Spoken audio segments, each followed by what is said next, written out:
ঈদে বিনোদন প্রেমীদের আগমনে মুখর কক্সবাজার ও 3 পার্বত্য জেলার সব পর্যটন স্পট, দর্শনীয় সব স্থান ঘুরে উপভোগ করছেন অপূর্ব নৈসর্গিক সৌন্দর্য। পরিবার পরিজন, বন্ধু বান্ধব নিয়ে দূর দূরান্ত থেকে এসেছেন অনেকেই। সবাই মেতেছেন ঈদ আনন্দে।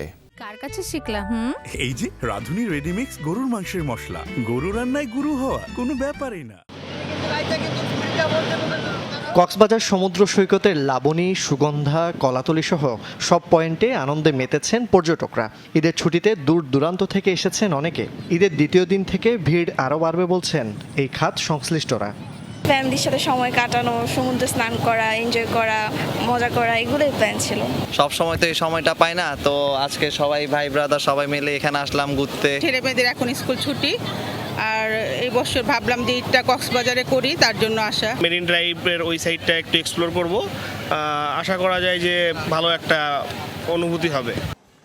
খাগড়াছড়িতে ঈদের দিন বিকেলে আলুটিলা সহ দর্শনীয় পর্যটন কেন্দ্রগুলোতে দেখা গেছে পর্যটক সমাগম। প্রাকৃতিক নৈসর্গিক সৌন্দর্য উপভোগ করছেন সবাই। গত কয়েক মাস ধরে খাগড়াছড়িতে পর্যটন খাতে মন্দাভাব। ঈদের ছুটিতে চাঙ্গা হবে এমন আশায় হোটেল মোটেল ব্যবসায়ী সহ পর্যটন খাত সংশ্লিষ্টরা। পরিবেশ তো অসাধারণ, এটার বলার বাইরে। এই প্রকৃতি প্রেমী যারা, তারাই বুঝতে পারবে। সবাই মিলে এখানে ঘুরতে আসছি। এই পরিবেশটা, এখানে আমরা ফার্স্ট টাইম আসছি, অনেক সুন্দর লাগতেছে পরিবেশটা।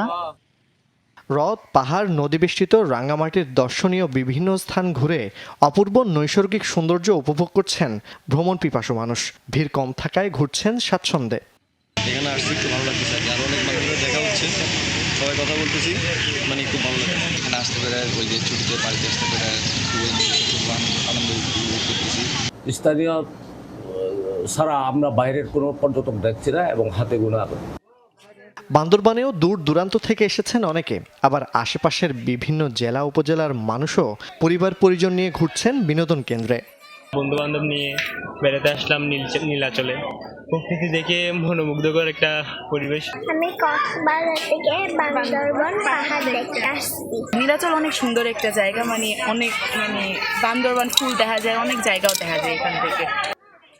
জুবায়েত ইবনে শাহাদাত, যমুনা নিউজ।